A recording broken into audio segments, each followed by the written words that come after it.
అందరికీ నమస్కారం. తెలుగుదేశం పార్టీలో ఎమ్మెల్సీ అభ్యర్థులు ఎంపిక పూర్తయింది. వాస్తవానికి 5 ఖాళీలు కాగా కూటమిలో మొత్తంగా తెదేపాని తీసుకోవాలని మొదట ప్లాన్ చేసింది. తదుపరి జనసేన గట్టిగా పట్టుపట్టడంతో పవన్ కళ్యాణ్ గారు ఉప ముఖ్యమంత్రి అన్న నాగబాబుకు ఎట్టకేలకు అవకాశం కల్పించారు. మరో కూటమిగా ఉన్న భాజపాకు మొండి చేయి చూపాలన్నది టీడీపీ ఉద్దేశంగా ఉన్నట్లు స్పష్టమవుతుంది. చివరి నిమిషంలో మాత్రం వారికి స్థానం కేటాయించారు. దీంతో తెదేపా స్థానాలు 3కే పరిమితం అయ్యాయి. జనసేన 1, భాజపాకు 1 కేటాయించడంతో టీడీపీలో 3 మాత్రమే మిగిలాయి. ఆ మూడింటికి ముగ్గురు అభ్యర్థులను ప్రకటించింది.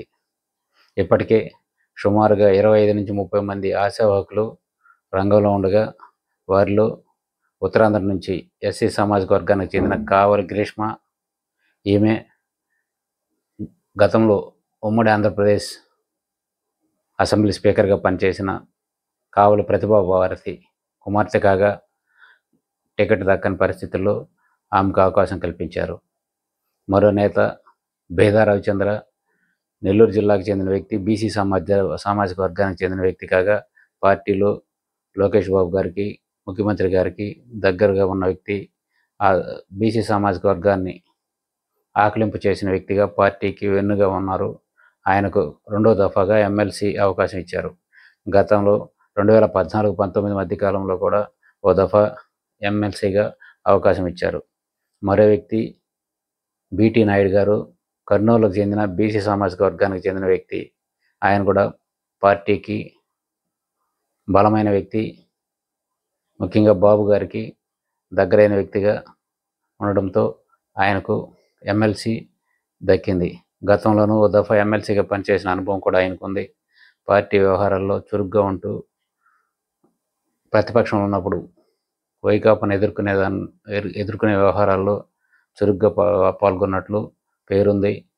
ఇలా రాయలసీమ నుంచి, నెల్లూరు నుంచి, ఉత్తరాంధ్ర నుంచి 3 చోట్ల నుంచి ప్రాతినిధ్యం కల్పించారు. 2 బీసీలు, ఎస్సీ సామాజిక వర్గానికి చెందిన వ్యక్తికి అవకాశం ఇవ్వడంతో ఆయా సామాజిక వర్గాల్లో కాస్త సంతృప్తి ఉన్న ఎక్కువ మంది ఆశావాహకుల్లో నిరాశ వ్యక్తం అవుతుంది.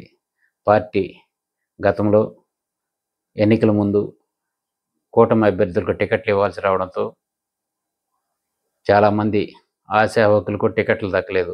ఆ సమయంలో బాబు గారు వారికి ఎమ్మెల్సీ హామీ ఇచ్చారు.